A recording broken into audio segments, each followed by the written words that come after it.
Work or play, you know that St. Louis has some serious issues on the roads. Yeah, tonight, new demands for city and police to stop the reckless behavior on streets. News 4's David AMELOTTI is live along Chippewa. And David, this is a stretch where 3 people have been hit and killed this year, too, near right where you're standing. It's fairly alarming, right? Everything considered, pretty calm here at Ted Drew's. It is a Monday night, but customers I spoke with say they're being a little bit more cautious on their more recent visits after last week's tragedy. I caught up with Ted Drew's management. I'm told that there's at least one police officer here every night for crowd control, and it fluctuates as the crowd does as well.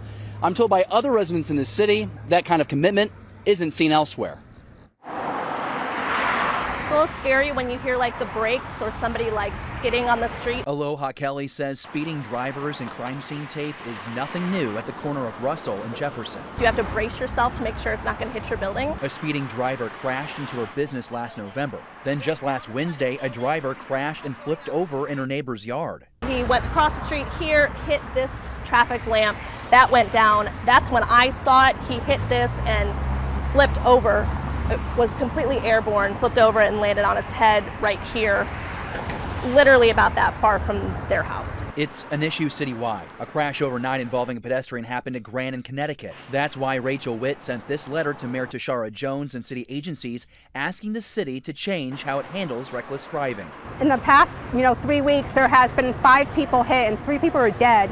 And the mayor's office has not addressed this. Maybe the most talked about incident in the last 10 days happened on Chippewa in front of Ted Drew's, a St. Louis staple since 1929, but the city has never prioritized a safe crossing for visitors. If something happened to my child, I'd be devastated. So for the fact that their family had to lose a child at such a young age, changes need to be made immediately. In the St. Louis Metropolitan Police Department's latest traffic report, District 2, which includes the Ted Drew's portion of Chippewa, shows 150 calls for crashes, more than 100 were legitimate, and reports were filed. As for Aloha, her neighborhood is the newest addition to the list of high accident locations where police say they're focusing resources. It's a little ridiculous to the point where something needs to be done.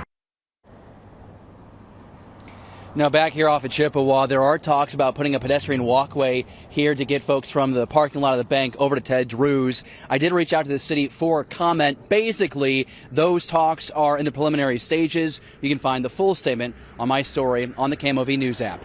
Live in South City, David AMELOTTI, News 4. David, thank you. Steve.